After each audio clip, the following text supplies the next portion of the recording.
Hello student, welcome to YouTube study. Myself Dinesh Yadav. आज की इस वीडियो में बात करेंगे UP board class 10th Hindi model paper 2022 जो यूपी बोर्ड ने लॉन्च किया यानी कि जारी किया। आप देख सकते हैं यही मॉडल पेपर है और इस मॉडल पेपर का आज की इस वीडियो में पूरा का सलूशन करेंगे, एक एक क्वेश्चन का बारीकी से। और वो भी देख सकते हैं जो कि कॉपी पे एक एक क्वेश्चन को बारीकी से समझाएंगे कैसे लिखना है बोर्ड एग्जाम में, ताकि एक भी नंबर ना कटे, फुल में फुल नंबर मिले। इस तरीके से हिंदी की और इसी तरीके से इंग्लिश की बताएंगे और गणित का भी बताएंगे, मतलब कि सभी सब्जेक्ट का ऐसे ही आपको बताएंगे। इसी तरीके से अगर आप सारे सब्जेक्ट का वीडियो देखना चाहते हैं तो चैनल को तुरंत सब्सक्राइब कर लीजिए, क्योंकि यहाँ पर क्लास 10th का और क्लास 12 का पूरा वीडियो सोल्यूशन अच्छे से मिलेगा। हर एक मॉडल पेपर हो या अनसाल पेपर हो या क्वेश्चन बैंक जो भी कुछ है ना, सबका यहाँ पे आपको इंपॉर्टेंट क्वेश्चन मिलने वाला है। सबसे पहले नंबर इस वीडियो को लाइक कर दीजिए और इसमें देखिए व्हाट्सएप ग्रुप में जितने बच्चे क्लास 10 के जाकर के डिस्क्रिप्शन में जुड़ जाइए, क्योंकि वहां पर पीडीएफ भी इसका सोल्यूशन का मिलने वाला है। चलिए एक एक क्वेश्चन को सबसे पहले नंबर स्टार्ट करते हैं। देख सकते हैं यहाँ पर 70/2021-22 हाई स्कूल प्रतिदर्श प्रश्न पत्र 2022 के बच्चों के लिए विषय हिंदी, और विषय ये हिंदी जो है कितने नंबर की, तो यहाँ पर टोटल 70 मार्क्स का है। ठीक है। और ये जो समय देख रहा है, समय 3 घंटे 15 मिनट, सेम एग्जाम में जो मिलता है सेम वही क्राइटेरिया है। अगर ये बच्चे मॉडल पेपर तैयार कर लेते हैं, जिस बच्चे का अगर 60 आने वाला होगा, 60 मतलब जो भी बच्चा टॉपर है, अगर 60 अपने क्षमता से ला लेता है, ये मॉडल पेपर तैयार करके 65 भी ला सकता है। तो समझ सकते हैं कितना इंपॉर्टेंट है ये मॉडल पेपर। अगर अच्छे से तैयारी कर लेते हैं तो आपका मतलब कि स्कोर करने में कोई नहीं रोक सकता है। चलिए स्टार्ट करते हैं बिना देरी के। और यहाँ पे पहले नंबर नोट पढ़ना बहुत जरूरी है। नोट के प्रारंभ के 15 मिनट परीक्षार्थियों को प्रश्न पत्र पढ़ने के लिए निर्धारित किया है। और चलिए देखिए सबसे पहले नंबर फर्स्ट नंबर क्वेश्चन, ये जो कि ऑब्जेक्टिव क्वेश्चन होने वाला है। और क नंबर कह रहा है कि निम्नलिखित में से कोई एक कथन सही है, उसे पहचान कर लिखना है, जो कि 1 नंबर का होने वाला है। एक पहला क्वेश्चन तो पढ़ेंगे और 3 तो इसमें से गलती होगा, 1 सही होगा, वही उत्तर में लिखना है। समझाएंगे, अभी देखते रहिए बस। तो देखिए फर्स्ट नंबर क्या लिखा है कि सरस्वती पत्रिका की संपादक महादेवी वर्मा थी, ये गलत है। ठीक है। और इसके बाद क्या भूलूं कि याद करूं, हरिवंश राय बच्चन की आत्मकथा, ये सही हो गया, यानी कि ऑप्शन नंबर बी जो सही है।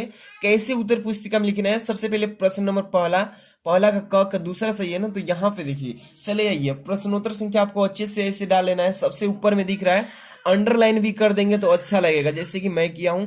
1 नंबर यहाँ डालेंगे, 1 नंबर के जितने भी क्वेश्चन है पांचों इस तरीके से लाइन वाइज लाइन लिख देना है। चलिए पहला का क यहाँ पे दूसरा ऑप्शन सही था, तो यहाँ पर क्या भूलूं क्या याद करूं, हरिवंश राय बच्चन की आत्मकथा, इस तरीके से आप लिख देंगे। आपका एक भी नंबर नहीं कटेगा, जो एग्जामिनर होगा फुल में फुल नंबर देगा। ठीक है। यहाँ पे ख नंबर रस मीमांसा किसकी आलोचना कृति है, ये भी 1 नंबर का होगा।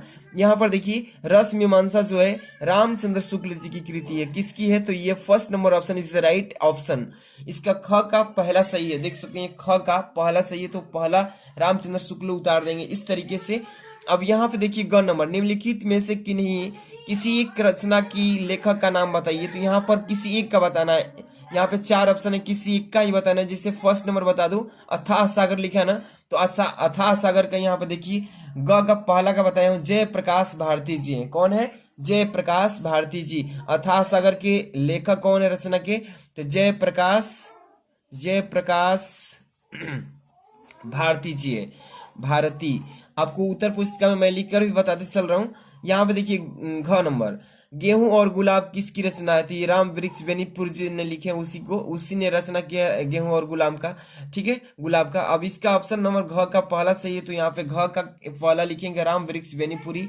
और यहाँ पे देखिए त्याग पत्र किस विधा की रचना है, तो ये उपन्यास का है। फर्स्ट नंबर जो है उपन्यास समझ में आ जाएगा कि उपन्यास जो है त्याग पत्र किस विधा की रचना है, तो उपन्यास का। तो ये जो हो जाएगा अंग नंबर का पहला ऑप्शन उपन्यास। इस तरीके से आप लिख लेंगे। अब दूसरा क्वेश्चन देखिए समझाते हैं फटाफट से, बिना टाइम वेस्ट किए आपका एक एक क्वेश्चन हम तैयार कराएंगे। इसी तरीके से मैथ का भी, इंग्लिश का भी, हिंदी का, साइंस का, हर एक सोशल साइंस का सबका तैयारी कराएंगे। बस चैनल को तुरंत सब्सक्राइब कीजिए और शेयर कीजिए, इसको लाइक पहुंचे ज्यादा से ज्यादा, तब भी करेंगे सब। ठीक है। यहाँ पे दूसरा का देखिए क नंबर, रीति मुक्त धारा की किन्हीं 2 कवियों के नाम, तो रीति मुक्त कवि का नाम बता देना है, जो कि 2 का बताना है बस। तो यहाँ पे प्रश्नोत्तर संख्या यहाँ पे 2 लिख लेंगे, अच्छे से लिखना है। ठीक है, समझाते चल रहा हूँ आप ही लोग के लिए। प्रश्नोत्तर संख्या 2 ऐसे डाल लेंगे, और दूसरा में 3 क्वेश्चन है टोटल, तो 1 क ख ग ऐसे लिख लेंगे। और देखिए 2 बताना था रीति मुक्त, रीति मुक्त कवि, तो एक हो जाएंगे बिहारी और एक हो जाएंगे केशव, ठीक है, दोनों हो गए। ख नंबर छयवाद की दो प्रवृत्ति का उल्लेख कीजिए, छयवाद के दो प्रवृत्ति का उल्लेख कर दीजिए। तो छयवाद के दो प्रवृत्ति, एक हो जाएगा आपका सौंदर्य भावना और एक हो जाएगा प्रकृति की का मानवीकरण, ठीक है, तो ये दोनों हो जाएगा। अब इसके बाद यहाँ पे ग नंबर उत्तरायण कृति के रचनाकार कौन है? उत्तरायण कृति के रचनाकार राम कुमार वर्मा जी हैं। कौन है? तो यहाँ पर देखिए दूसरा का ग नंबर राम कुमार वर्मा। इस तरीके से आप दूसरा के तीनों क्वेश्चन कर लेंगे, 2 नंबर और 2 नंबर, यहाँ पे 1 नंबर, यानी 5 नंबर दूसरा क्वेश्चन में मिल गया टोटल, ठीक है। अब क्वेश्चन नंबर यहाँ पे 3 से स्टार्ट कर रहे हैं और एक एक क्वेश्चन देखिए। निम्नलिखित गद्यांशों में से किसी एक के नीचे दिए गए प्रश्नों का उत्तर दीजिए। यहाँ पे 2 गद्यांश मिलेंगे, क और यहाँ पे देखिए अथवा में मिलेगा, कोई एक को ही करना है। तो जो आपको मर्जी, जो आपको आएगा वो आसानी से कर लीजिए, लेकिन कोई एक ही करना है। तो गद्यांश पढ़िए कि किस पार्ट से लिया है, इस पार्ट के लेखक कौन है। आसानी से देखिए 6 नंबर का आएगा। कितने नंबर? तो 6 नंबर का पेपर में आएगा। चलिए पढ़ते हैं और पहला को ही करते हैं। भिन्न भिन्न धर्मों को मानने वाले भी जो सारी दुनिया के सभी देशों में बसे हुए हैं, यहाँ भी थोड़ी थोड़ी बहुत संख्या में पाए जाते हैं, और कि जिस तरह यहाँ भी बोलियों की गिनती आसानी नहीं है, उसी तरह देखिए यहाँ भिन्न भिन्न। तो देखिए मान लीजिए कि आपको ये नहीं आ रहा है, तो जरूरी नहीं है कि यही करेंगे, आप अथवा वाला भी कर सकते हैं ठीक है।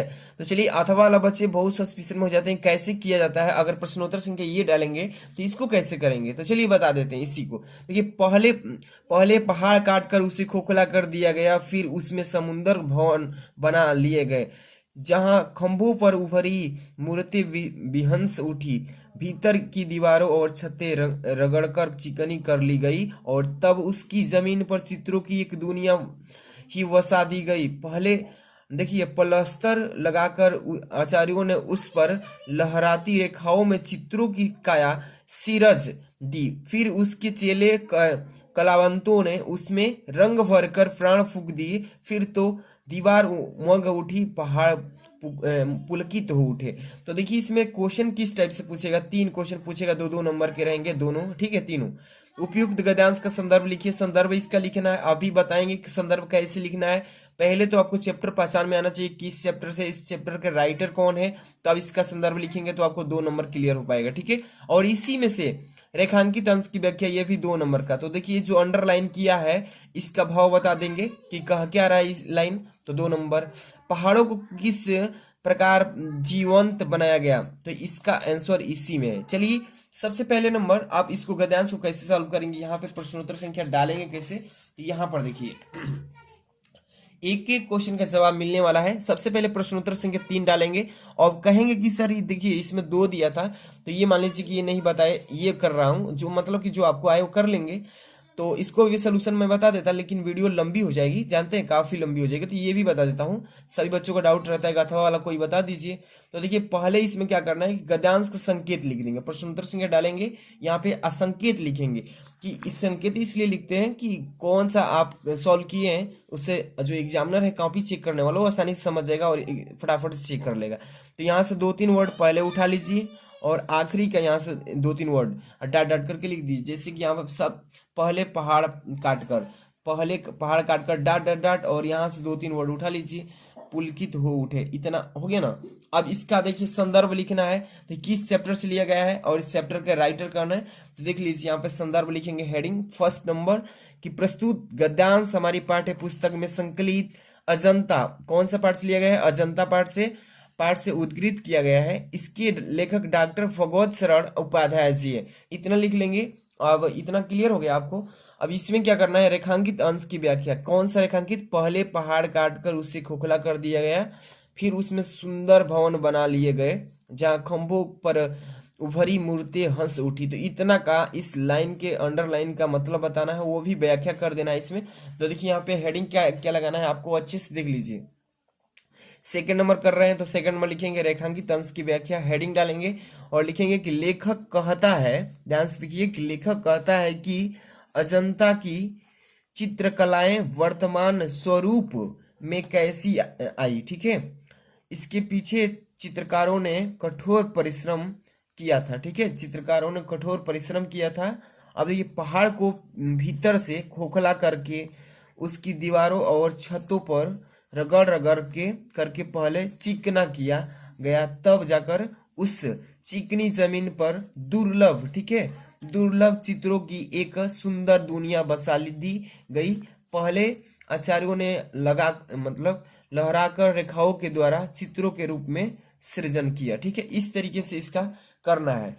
अब इसमें तीसरा क्वेश्चन पूछा है कि पहाड़ों को किस प्रकार जीवंत बनाया गया है। तो इसमें पढ़ेंगे कि पहाड़ों को मतलब कि लहरती रेखाओं को चित्रों की, फिर उसके चेले कलंक को उसमें से भरकर प्राण फूंक दिए। तो मतलब कैसे जीवित बनाया गया, यहाँ से इसका उत्तर हो जाएगा पहले प्लस्तर लगाकर आचार्यों ने उस पर लहराती रेखाओं में चित्रों की काया सिरज दी, या फिर उनके चेले कलवांतों ने उसमें रंग भरकर प्राण फूंक दिए। इस तरीके से उस पहाड़ों को किस प्रकार जीवंत बना दिए, इस तरीके से लिख लेंगे। इसका यहाँ पे नहीं लिखे लेकिन आपको समझा दिए कि कैसा भी अगर तीसरा में कोई भी क्वेश्चन आता है तो आप इसी में से आसानी से बना लेंगे। समझ में आ गया।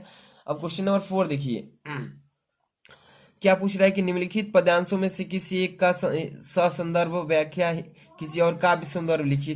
ये देखिए 5 नंबर, मतलब 4 1 5 1 6 नंबर का ये भी आएगा। तो ये जैसे कि आपका गद्यांश था और ये पद्यांश है, तो पद्यांश आपको यहाँ पे मिलेगा। देखिए 2 मिलेगा, कोई एक को करना होता है। एक यहाँ पे क नंबर है और यहाँ पे अथवा नंबर, तो जो भी आपको करना होगा वो आसानी से कर लेंगे, ठीक है। जैसे कि निर्भय निर्भय स्वागत करो मृत्यु का, मृत्यु एक है विश्राम स्थल, जीव जहां से फिर चलता है धड़धड़ कर नवजीवन मंडल, मृत्यु एक सरिता है जिसमें श्रम से कातर जीव नहाकर फिर नूतन धारण करता है काया रूपी वस्त्र पहनकर। तो इसका अगर आप सोल्यूशन देखिए, 4 का क बता देते हैं और इसका अथवा नहीं बताएंगे क्योंकि कोई एक ही बताएंगे। तो देखिए इसका 4 नंबर का यहाँ पे सबसे पहले नंबर आपको हेडिंग लगा लेंगे 4 प्रश्नोत्तर संख्या 4 का क, और इसका संदर्भ लिखेंगे। तो ये देखिए सबसे पहले निर्भय स्वागत करो मृत्यु का, तो ये आपका जो चैप्टर है स्वदेश प्रेम चैप्टर से लिया गया है और इसके राइटर राम नरेश त्रिपाठी जी हैं। तो इसका संदर्भ लिखेंगे कि प्रस्तुत काव्य पंक्ति राम नरेश त्रिपाठी द्वारा रचित स्वरूप प्रेम कविता से अवतरित है। इतना लिख देंगे, प्रसंग कंप्लीट हो जाएगा। इसका अभी मतलब संदर्भ कंप्लीट हो जाएगा। इसका संदर्भ लिखेंगे, पहले तो प्रसंग लिखना पड़ेगा। तो देखिए कवि उद्बोधित करते हुए कहता है कि हमें यहाँ पर नहीं रहेगा, ठीक है। कहता है कि के बाद से देखिए कि देश के लिए अपना सर्वस्व न्यौछावर कर देना चाहिए। यह शरीर क्षण, देखिए क्षण भंगुर है, अतः शरीर का मोह व्यर्थ है, ठीक है। इस तरीके से प्रसंग इसका लिख लेंगे क्योंकि इसका भाव में प्रसंग लिखेंगे। अब इसकी व्याख्या करेंगे हिंदी में। तो देखिए ध्यान से व्याख्या हेडिंग डाल लेंगे यहाँ पे अच्छे से, क्योंकि 6 नंबर पाना है तो इसका पूरा अच्छे से डिटेल में व्याख्या करना पड़ेगा। देखिए भारत के वीर युवक, तुम निडर होकर मृत्यु का स्वागत करो।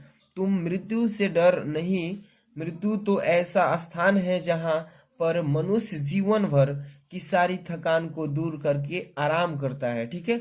अब यहाँ पर देखिए मृत्यु एकमात्र वह स्थान है जहां से मानव अपने पुराने शरीर को त्याग नवीन जीवन का आधार ग्रहण करता है। अब देखिए मृत्यु तो एक ऐसी नदी है जिसमें स्नान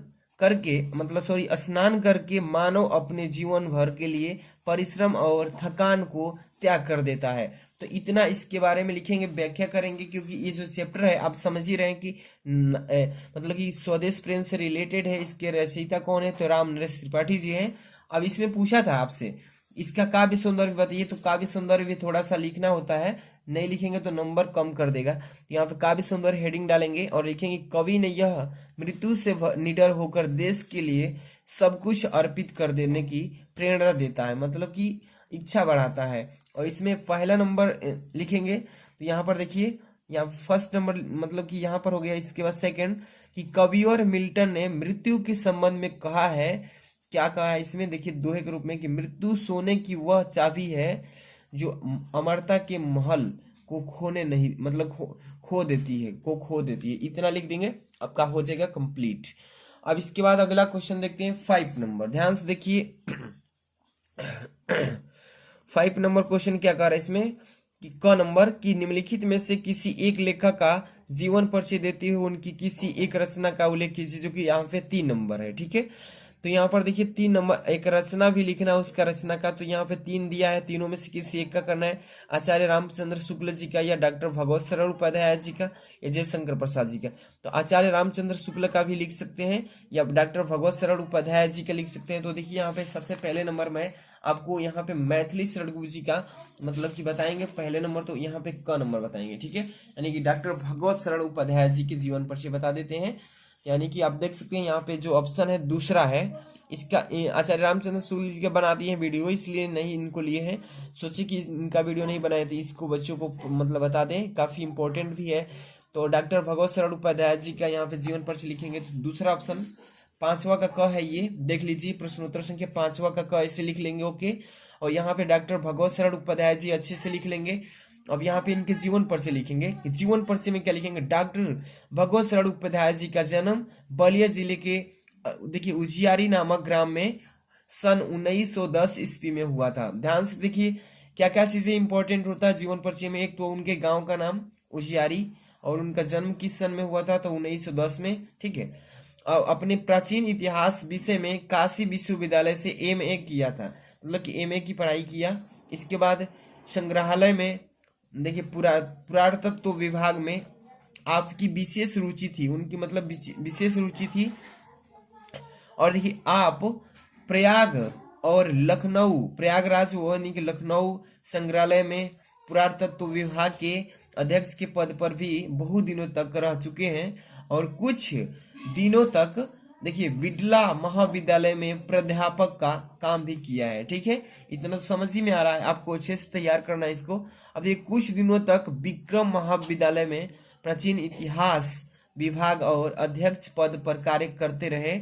अपने देखिए 100 यहाँ पे क्या लिखा है, 100 से भी अधिक पुस्तकें लिखकर हिंदी साहित्य को समृद्धशाली बनाया है। इनकी मृत्यु अगस्त में हुई थी 1922 ईस्वी में हुई थी, ठीक है। तो ये जन्म और मरण याद कर लीजिए।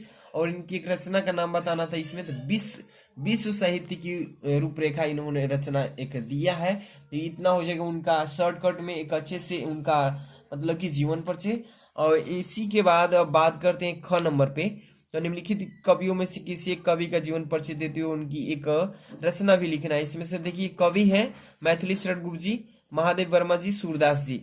तो मैथिली शरण गुप्त जी पर मैं बता देता हूँ इसका, ठीक है। इसमें ध्यान दीजिएगा, ये भी 3 नंबर का है, ठीक है। तो देखिए यहाँ पे सबसे पहले नंबर क्वेश्चन नंबर 5 डालेंगे इस तरीके से, जिस तरीके से बता रहा हूँ। प्रश्नोत्तर संख्या 5 का ख, मैथिली शरण गुप्त जी, हेडिंग डाल लेंगे। अब इसके बाद देखिए जीवन परिचय, हेडिंग में ऐसे लिख लेंगे। और क्या लिखेंगे शुरुआत में कि मैथिली शरण गुप्त जी का जन्म चिरगांव, देखिए चिरगांव जिला झांसी में सन 1886 ईस्वी में हुआ था। और काव्य रचना की ओर बाल्यावस्था से ही इनका झुकाव था, मतलब काव्य बनने का, कवि बनने का इनका बचपन से ही मन में लालसा था। और देखिए आचार्य महावीर प्रसाद द्विवेदी की प्रेरणा से इन्होंने हिंदी काव्य की नवीन धारा को पुष्ट कर उसमें अपना विशेष स्थान बना लिया था। उनकी कविता देशभक्ति एवं राष्ट्र प्रेम की व्यंजना प्रमुख होने के कारण उन्हें हिंदी सागर ने राष्ट्र कवि का सम्मान दिया है, ठीक है। तो ये हो जाएगा इनका जीवन परिचय। और भी लिखेंगे कि राष्ट्रपति, देखिए राष्ट्रपति ने इन्हें संसद सदस्य मनोनीत किया है। राष्ट्रपति जो है वो उनको संसद में भी सदस्य मनोनीत कर दिया है। और भारती का यह सन 1964 ईस्वी में गोलोक मतलब कि गोलकवास इसको बोलते हैं, मतलब कि स्वर्गवास हो गया इनका, ठीक है। अब यहाँ पे इनकी रचना बता देंगे, तो जैसे मैं 1-2 लिख भी दिया हूँ। गुप्त जी की रचनाएं संपदा विशाल है, ठीक है, जैसे कि जयद्रथ वध, भारत भारती, अनघ, ये मतलब एक ही लिखना था, 2-3 लिख दिया हूँ यहाँ पे, ठीक है। ये हो जाएगा मैथिली शरण गुप्त जी का डिटेल में इनका जीवन परिचय। तो अच्छे से इसको टिक कर लीजिए। और इसका पीडीएफ भी मैं दूंगा, तो डिस्क्रिप्शन चेक कीजिए। व्हाट्सएप ग्रुप का टेलीग्राम में जाना होगा, सबसे पहले ज्वाइन होना है, वहीं पे सेंड किया जाएगा। इसके बाद अगला क्वेश्चन 6 नंबर, ध्यान से देखिए क्या लिखा गया है इसमें। 6 नंबर क्वेश्चन जो है ये आपको 3 नंबर का आने वाला है, और बहुत ही शॉर्ट क्वेश्चन है। निम्नलिखित में से किसी एक का ससंदर्भ हिंदी में अनुवाद कीजिए। तो देखिए संस्कृत दिया है, एक श्लोक दिया है, अथवा में भी जो भी आपको करना होगा कर लेंगे। चलिए इसका मानव जीवनस्य संस्करणम संस्कृतः अस्माकं पूर्जाः मानव जीवन संस्कृत महानतम प्रयत्नम। अब देखिए इसके बाद लिखा है अकुर्वन् ते अस्माकं जीवनस्य संस्करणाय यान आचारान् विचारान् च अदर्शयन् तत् सर्वम् अस्माकं संस्कृत्या। तो इतना पढ़ेंगे इसको। और ये किस पार्ट से लिया गया है ये गद्यांश संस्कृत का, इसके लेखक कौन है उनसे मतलब नहीं है बाकी, लेकिन संदर्भ हिंदी में अनुवाद करना है। तो चलिए इसको ही बताते हैं। यहाँ पे आते हैं और क्वेश्चन नंबर 6 को बताते हैं। तो ध्यान से देखते चलिए, एक एक क्वेश्चन इंपॉर्टेंट है आप लोगों के लिए। बोर्ड एग्जाम में टॉपर बनना है तो तुरंत वीडियो जो लाइक नहीं किए तो लाइक कर दीजिए और चैनल को तुरंत सब्सक्राइब कर लीजिए। यहाँ पे देखिए प्रश्न उत्तर संख्या 6 बता रहे हैं। संकेत आपको डालना जरूरी है, जहाँ पे अथवा का अलाउ है वहां पे संकेत कर दीजिए। मानव जीवन से शुरू में डॉट करके और अस्माकम संस्कृत लिख दीजिए। संकेत में मानव जीवन से और यहाँ पे डॉट अस्माकम संस्कृत लिख लेंगे। अब चलिए अब इसका संदर्भ लिखेंगे। तो प्रस्तुत संस्कृत गद्यांश हमारी पाठ्य पुस्तक हिंदी के संस्कृत खंड में संकलित भारतीय संस्कृत नामक पाठ से उद्गृत है, मतलब कि अवतरित है। इसमें लेखक ने भारतीय संस्कृत का परिचय देने के पूर्व संस्कृत का अर्थ मतलब बताया है। ठीक है, तो ये हो जाएगा इसका संदर्भ कंप्लीट। और इसके बाद क्या करना है, हिंदी में अनुवाद करना है इसको। देखिए इस जो संस्कृत गद्यांश है इसका हिंदी में अनुवाद भी करेंगे कि मानव जीवनस्य संस्करणं संस्कृतः अस्माकं पूर्वजः मानव जीवनम संस्कृतम महानतम प्रयत्नम अकुर्वन्त। इसको पहले पढ़ेंगे, आप टिक कर लीजिए। इसका यहाँ पे हिंदी में अनुवाद कर रहे हैं। तो देखिए क्या करेंगे कि हिंदी में अनुवाद हेडिंग डालेंगे, मानव जीवन का संस्कार करना ही संस्कृति कहलाता है। मतलब कि मानव जीवन का संस्कार जो है यही इसका क्या है, संस्कृत है। अब देखिए हमारे पूर्वजों ने मानव का संस्कार करना ही बहुत प्रयत्न किया था। पूर्वज मतलब होता है पहले के लोग। अब देखिए इन्हें हमारे जीवन में जीवन के संस्कार के लिए जिन आचार्यों विचारों का प्रदर्शन किया है वही सब हमारी संस्कृति है। तो इतना हो जाएगा इसका संस्कृत में अनुवाद। अब आगे बात करते हैं क्वेश्चन नंबर 6 का हो गया कंप्लीट। अब 7 नंबर की बात करेंगे। अब यहाँ पर देखिए क्वेश्चन नंबर 7, ध्यान से पढ़िए इसको। क्या कह रहा है, क नंबर की अपनी पाठ्य पुस्तक के कंठस्थ किया हुआ कोई एक श्लोक लिखिए जो इस प्रश्न पत्र में नया हो। बहुत सारे बच्चे गलती कर देते हैं श्लोक में। क्या होता है कि जो चैप्टर में आपका श्लोक दिया है पहले से पेपर में वो ध्यान नहीं देते हैं, वही लिख देते हैं तो उनका नंबर कट जाता है। तो जो पेपर में नहीं आया श्लोक उसको लिखना है, उसको छोड़ करके। ठीक है, तो श्लोक कैसे मालूम चलेगा, अभी ये इस श्लोक की ऊपर एक लाइन अभी उधर बीच गया है। तो श्लोक 2 लाइन का होता है, लिख दीजिए। जैसे प्रश्नोत्तर संख्या 7 का क बता रहे हैं। अभी देखिए ध्यान से, प्रश्नोत्तर संख्या 7 का क, यहाँ पे श्लोक बता रहे हैं पहले सभी। ध्यान से देखिए 2 नंबर का है श्लोक और 2 नंबर का होता है जैसे कि सर्वे भवन्तु सुखिनः सर्वे सन्तु निरामयः। इतना एक लाइन हो जाएगा, सर्वे भवन्तु सुखिनः सर्वे सन्तु निरामयः सर्वे भद्राणि पश्यन्तु मां कश्चित् दुख भाग भवन्त। इतना इजी अब आपको श्लोक नहीं मिलेगा क्योंकि काफी इजी है और 2 लाइन का होता है श्लोक। तो इतना लिख देंगे, आपका हो जाएगा 2 नंबर का क्लियर। ठीक है, अब बात करते हैं 7 नंबर का ख। ध्यान से देखिएगा कि निम्नलिखित प्रश्नों में से किसी यानी कि नहीं 2 प्रश्नों के जवाब देना, वो भी संस्कृत में देना, ये ध्यान रखिएगा। 2 नंबर का क्वेश्चन है और यहाँ पे 1 2 3 4 5 ऑप्शन में अवेलेबल है आपके लिए। जो भी आएगा आप 2 करिएगा, जरूरी नहीं कि लाइन से ही करेंगे, जो भी आएगा कोई भी, लेकिन नंबर डालकर कर दीजिए। जैसे पिता कस्मात् उच्चतरः असित, पहला नंबर कर रहे हैं। 7 का ख का पहला नंबर, यहाँ पर देखिए 7 का ख ऐसे डाल लेंगे। प्रश्नोत्तर संख्या 7 का ख पहला नंबर। देखिए पहला नंबर क्या है क्वेश्चन कि पिता कस्मात् उच्चतरः असित, तो इसका हो जाएगा कि खात उच्चतरः पिता असित। ठीक है, अब इसके बाद दूसरा क्या कर रहा है कि गृह सतः मित्र किम असित, तो यहाँ पर भार्या मित्रम गृह सतः। इस तरीके से इसका राइट आंसर कंप्लीट कर लेंगे। इसके बाद अगला क्वेश्चन देखिए ध्यान से। अब आपका क्वेश्चन नंबर यहाँ पे शुरुआत होता है 8 नंबर। इसमें देखिए 3 क्वेश्चन होंगे जो कि 6 नंबर के तीनों मिलके करुण रस हास्य रस का स्थायी भाव परिभाषा देना होता है और उपमा रूपक अलंकार परिभाषा देना होता है और उदाहरण भी देना होता है।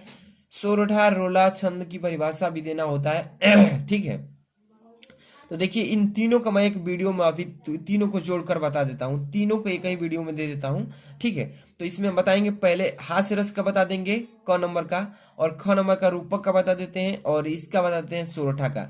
जरूरी नहीं है करोड़ का भी आप याद कर सकते हैं, उपमा का कोई एक याद कर लेंगे, पेपर में एक ही लिखना होता है। तो हास्य का बता देते हैं और रूपक का बता देते हैं, और यहाँ पे सोरठा बता देते हैं। ठीक है, तीनों का वीडियो एक ही में मिल जाएगा। चलिए देखते हैं फर्स्ट नंबर जो क्वेश्चन है, इसमें लिखा है कि हास्य रस की परिभाषा उदाहरण सहित लिखिए। तो देखिए बोर्ड एग्जाम में आपको हास्य रस का ऐसे ही पूछेगा, जो कि उदाहरण के साथ लिखना होता है, जो 2 नंबर का आता है। ठीक है, तो इसमें हम आपको एक एक पॉइंट एग्जाम्पल सहित बताएंगे, तो पूरा एंड तक देखते रहिए। चलिए फर्स्ट नंबर देखिए, इसमें जो हास्य रस है इसका परिभाषा बता रहे हैं। ठीक है, तो बोर्ड एग्जाम में आपको कैसे लिखना है कि किसी पदार्थ या व्यक्ति की असाधारण आकृति, वेशभूषा, ठीक है, वेशभूषा, चेष्टा आदि को देखकर सहृदय में जो विनोद का भाव जागृत होता है, यानी कि उत्पन्न होता है, उसे हास्य कहा जाता है। क्या कहा जाता है? हास्य कहा जाता है। यही हास्य जब विभाव, ठीक है, विभाव, अनुभव तथा संचारी भाव से पुष्टि हो जाता है, मतलब संतुष्ट हो जाता है, तो उसे हास्य रस कहा जाता है। ठीक है, एक बार इसको अच्छे से समझेंगे तो आपको ऑलवेज याद हो जाएगा। ठीक है, एक बार फिर से देखिए कि किसी पदार्थ, किसी भी पदार्थ का हो गया, ठीक है, किसी पदार्थ या किसी व्यक्ति की असाधारण आकृति, बनावट जो है उसका आकृति, वेशभूषा, चेष्टा आदि को देखकर सहृदय में जो विनोद का भाव जागृत होता है, ठीक है, उत्पन्न होता है देखने में, उसे हास्य कहा जाता है। ठीक है, अब इसके बाद क्या होता है कि उसी हास्य जो उत्पन्न होता है, उसी हास्य जब विभाव में, अनुभव तथा संचारी भाव से पुष्टि हो जाता है, यानी कि जांच हो जाता है, संतुष्ट हो जाता है, तो उसे क्या कहते हैं? हास्य रस कहा जाता है।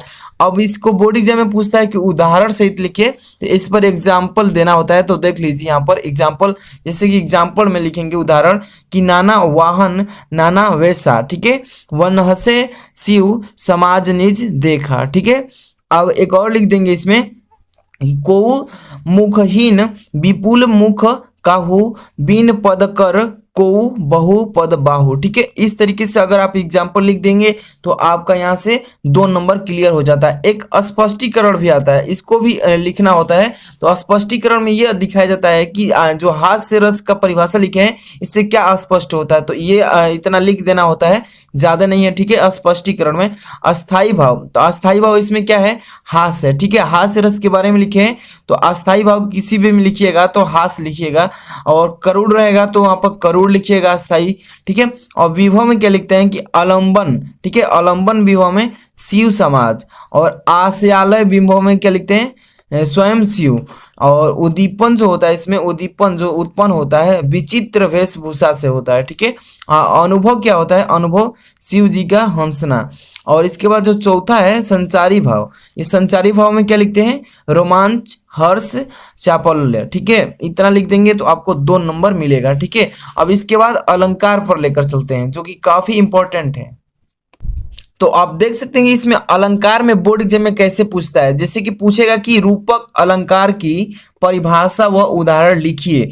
बोर्ड एग्जाम में ऐसे ही आएगा। ठीक है, रूपक अलंकार की परिभाषा भी देना होगा और साथ में एग्जाम्पल भी लिखना होगा। ठीक है, तो देख लीजिए मैं यहाँ पर रूपक अलंकार लाया हूँ। ठीक है, जो कि काफी इंपॉर्टेंट है, हर साल बोर्ड एग्जाम में लगातार पूछता है। तो इसका परिभाषा कैसे लिखेंगे, ध्यान दीजिए यहाँ पर रूपक अलंकार का।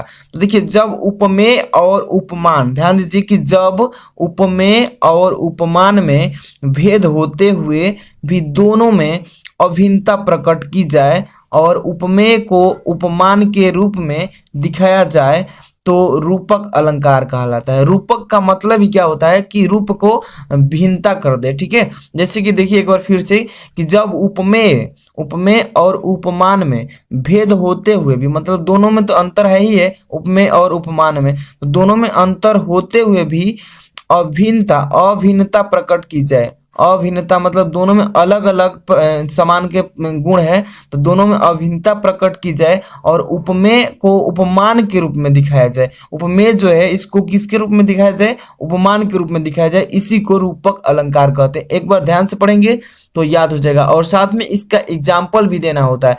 तो एग्जाम्पल देखिए कैसे देना है, यहाँ पर ध्यान दीजिएगा। देखिए एग्जाम्पल में इसका मैं 2 एग्जाम्पल देने वाला हूँ, ठीक है। जैसे कि चरण कमल बंदो हरि राई, ठीक है। तो इसका ऐसे एग्जाम्पल दे सकते हैं, इसका अर्थ भी लिखे यहाँ पर आपको समझाने के लिए, लेकिन बोर्ड एग्जाम में ये अर्थ नहीं लिखना है, आपको केवल एग्जाम्पल लिखना है। जैसे कि चरण कमल बंदो हरि राई, और यहाँ पर उदित उदयगिरी मंच पर रघुवर बाल पतंग। तो पहले इसका इस लाइन का अर्थ समझ लीजिए कि चरण कमल बंदो हरि राई का मतलब है कि इस काव्य पंक्ति में उपमेय यानी जो है कमल का आरोप कर दिया गया है, ठीक है। किसका? कमल जो है इसका आरोप कर दिया गया है, और दोनों में अभिन्नता है, ठीक है। दोनों में क्या है? अभिन्नता, मतलब चरण कमल बंदो हरि राई, तो दोनों में क्या है? अभिन्नता है, और दोनों एक ही है एक तरफ से, ठीक है। हाँ, इस भेदना के कारण यहाँ रूपक अलंकार उत्पन्न हो रहा है, ठीक है ना। इसलिए इसका एक एग्जाम्पल इस तरीके से दे सकते हैं। और दूसरा जो है आप देख सकते हैं, इसमें हमने क्या लिखे हैं कि उदित उदयगिरी मंच पर रघुवर बाल पतंग, विकसे संत सरोज सब हर्षे लोचन व्यंग, ठीक है। तो इस तरीके से आप लिख देंगे बोर्ड एग्जाम में इसका एग्जाम्पल। और इस लाइन का अर्थ क्या है कि इस काव्य पंक्ति में उपमेय जो है राम है, ठीक है। कौन है? राम है, तथा उपमान जो है सूर्य है। इन्हीं दोनों के बारे में चर्चा किया गया है। उपमेय और उपमान दोनों के एक ही रूप में अभिन्नता कर दिया गया है। तो इस तरीके से एग्जाम्पल आप दे सकते हैं, ठीक है। और इसका अगर आप पीडीएफ लेना चाहते हैं तीनों का, मतलब तीनों चीज़ों का रूप, मतलब सभी का पीडीएफ देखना चाहते हैं, तो यहाँ से आप देख सकते हैं। वीडियो के डिस्क्रिप्शन में टेलीग्राम का लिंक है, वहाँ से ज़रूर जाइएगा, और वहाँ से मैं पीडीएफ डाल दूंगा, वहाँ से देख लीजिएगा। अब चलते हैं आगे वाला क्वेश्चन। तो अगला जो क्वेश्चन आप देख रहे हैं ये छंद से है, ठीक है। और बोर्ड एग्जाम में छंद से ऐसे ही क्वेश्चन पूछता है, ठीक है। जैसे कि आप देख सकते हैं कि सोरठा छंद की परिभाषा लिखकर उसका एक उदाहरण दीजिए, जो कि 2 नंबर का, ये भी बोर्ड एग्जाम में पूछा जाता है। काफी बार बोर्ड एग्जाम में ये क्वेश्चन आ चुका है। पूछता है कि सोरठा छंद जो है ना, इसकी परिभाषा दीजिए और साथ में एग्जाम्पल भी दीजिए। तो देखिए इसका परिभाषा मैं बता रहा हूँ यहाँ पर सोरठा का, ठीक है। तो यहाँ पर देखिए दोहे का उल्टा, देखिए सोरठा जो होता है दोहे का उल्टा होता है, ठीक है। तो दोहा अगर याद करेंगे तो सोरठा उसके लिए उल्टा हो जाएगा। अब जब सोरठा याद करेंगे तो दोहा के ये उल्टा हो जाएगा।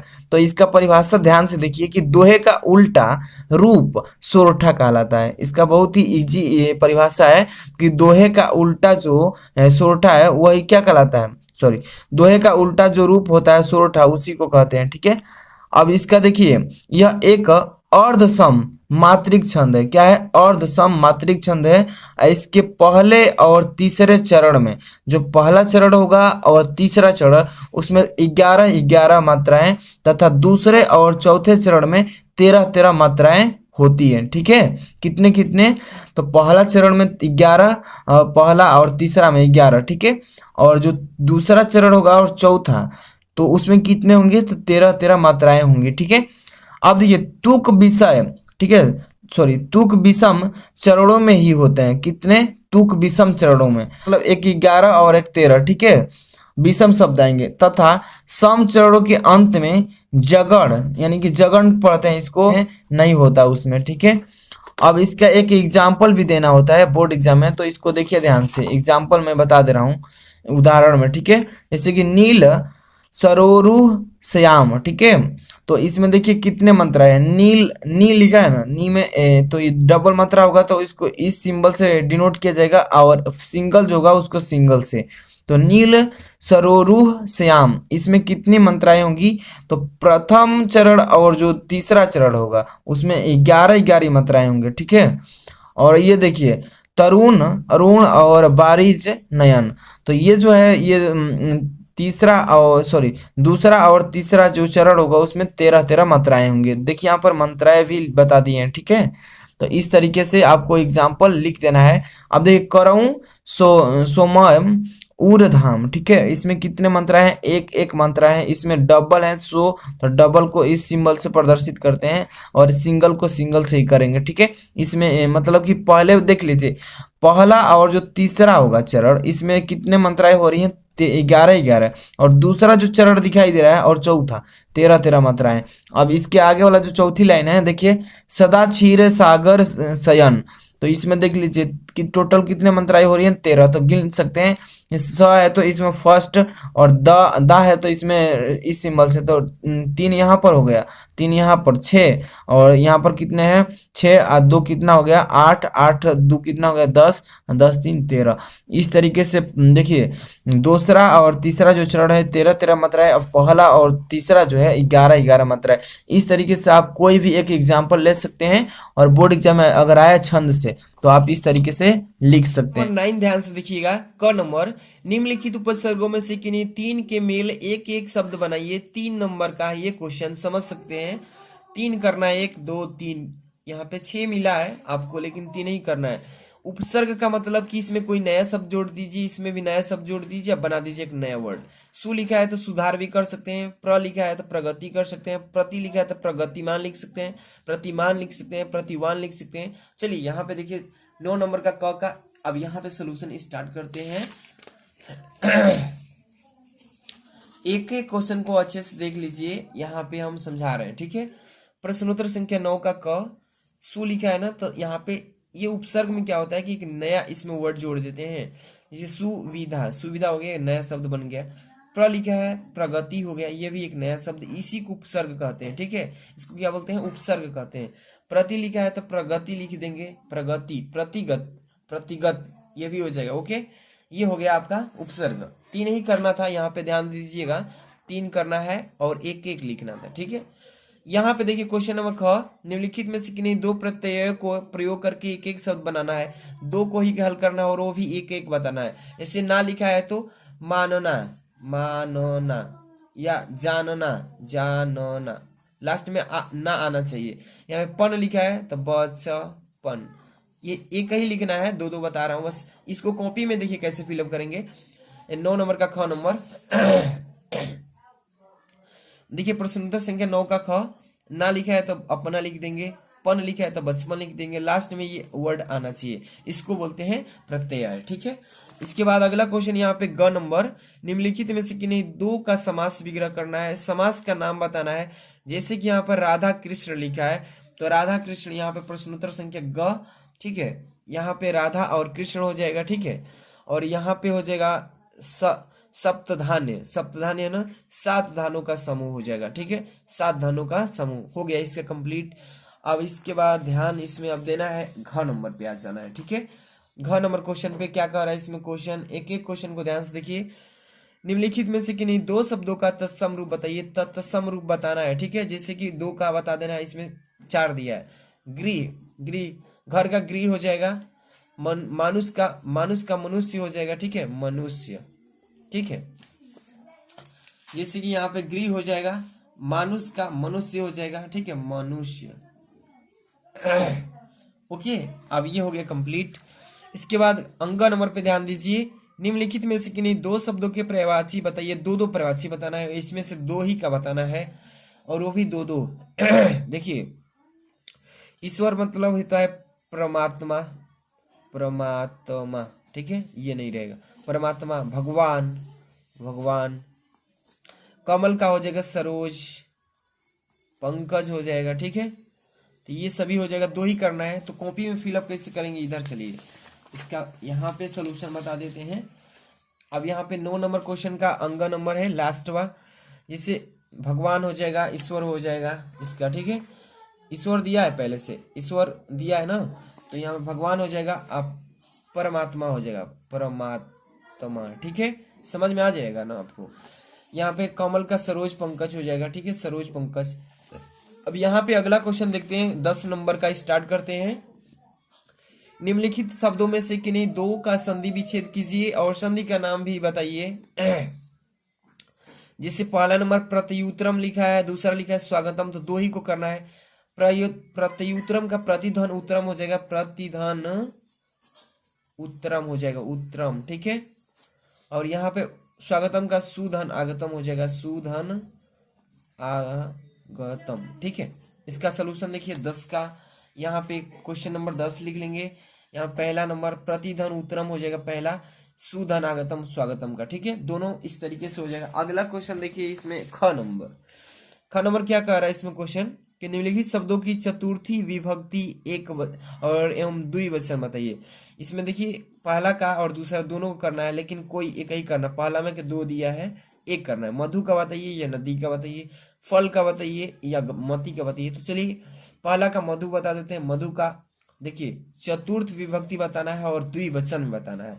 तो मधु का चतुर्थ विभक्ति द्विवचन क्या होता है, देखिए मधुर भयाम, मधुर भयाम। अब देखिए फल का बता देते हैं, चतुर्थ विभक्ति द्विवचन। फल का होता है फला, फलाभयाम, फलाभयाम है, ठीक है, हो गया। इसी तरीके से अब ग नंबर देखेंगे। निम्नलिखित शब्दों में से किसी एक का धातु लकार पुरुष वचन उल्लेख कीजिए। अहम, देखिए अहसम, अहसम लिखा है ना, तो अहसम का धातु लकार पुरुष वचन बताना है। तो अहसम का देखिए, असम का धातु हो जाएगा हस, लकार हो जाएगा प्रथम, और नहीं सॉरी पुरुष हो जाएगा बहुवचन में, ठीक है, और यहाँ पे वचन हो जाएगा लड़ लकार, ठीक है, इस तरीके से। इसके बाद अगला क्वेश्चन देखिए, इसमें घ नंबर, निम्नलिखित में से किन्हीं दो वाक्यों को संस्कृत में अनुवाद कीजिए। जरूरी नहीं है, तो देखिए इसमें पहला दिया है प्रयाग गंगा तट पर स्थित है। तो यहाँ पर क्या लिखेंगे, देखिए संस्कृत में जाओ कि प्रयागः गंगा तटे स्थितः, इस तरीके से हो जाएगा। और यहाँ पे देखिए इसके बाद बता देते हैं विद्या, देखिए दूसरा क्या लिखा है, तुम दोनों क्या करते हो। अब यहाँ पर तीसरा है कि विद्या विनयम से बढ़ती है। चलिए तीसरा बता देते हैं, देखिए विद्या विनयम से बढ़ती है, विद्या विनयम बढ़यंती हो जाएगा इसका करेक्ट आंसर, इस तरीके से। अब यहाँ से क्वेश्चन नंबर 11 चालू होता है, ध्यान से देखिएगा, काफी इंपॉर्टेंट है। निम्नलिखित विषयों में से किसी एक विषय पर निबंध लिखने के लिए 6 नंबर का आएगा। स्वास्थ्य और शिक्षा पर लिखिए, या पर्यावरण प्रदूषण पर लिखिए, या वन महोत्सव पर लिखिए, या साहित्य और समाज पर। कोई एक पर लिखना होता है। ये टॉपिक जो है 6 नंबर का होता है। तो इसका ऑलरेडी वीडियोस बना चुके हैं। दूसरा नंबर पे मिल जाएगा आपको कि पर्यावरण प्रदूषण पर, इस पर काफी बच्चे देख चुके हैं, मतलब कि 8 लाख बच्चे अभी फिलहाल देख चुके हैं। डिस्क्रिप्शन चेक कीजिए, पर्यावरण प्रदूषण का वहां पे मिल जाएगा वीडियो, ठीक है, देख लीजिएगा। अब इसके बाद देखिए 12 नंबर क्वेश्चन, अपने पठित खंड काव्य के आधार पर निम्नलिखित प्रश्नों में से किसी एक का उत्तर दीजिए। और ये जो प्रश्न है ये मुक्ति खंड काव्य के आधार पर गांधी जी के चरित्र विशेष लिखिए। मुक्ति दूत के चतुर्थ स्वर का कथानक अपने शब्दों में लिखिए। ज्योति जवाहर, मतलब ये आपके अलग अलग जिले का है। आपके टोटल यूपी में मतलब कि 75 जिले हैं, और 75 जिले का अलग अलग खंड काव्य है, ठीक है, प्रकाश डालने का। तो आप किस जिले से हैं कमेंट करके बताइए, क्योंकि मैं सभी जिले का इसमें बता नहीं सकता हूँ, काफी हो जाएगा बड़ा वीडियो। तो आप लोग करिए ऐसा कि किस जिले से कमेंट करिए। जितने भी क्लास 10 के बच्चे हैं कमेंट कीजिए कि मैं इस जिले से हूँ, और अपना नाम भी कमेंट कीजिए। और इस वीडियो को लाइक कर दीजिए अभी के अभी, और शेयर कीजिए इसको जल्दी से, क्योंकि सभी सब्जेक्ट का ऐसे ही आपको मॉडल पेपर चाहिए, तो शेयर करना होगा। और जाकर अभी टेलीग्राम में जुड़ जाइए, क्योंकि इसका PDF भी आप देने वाले हैं, और व्हाट्सएप में भी जाकर जुड़ जाइए, ठीक है। और मिलते हैं नेक्स्ट वीडियो के अंदर, शायद मिलते हैं।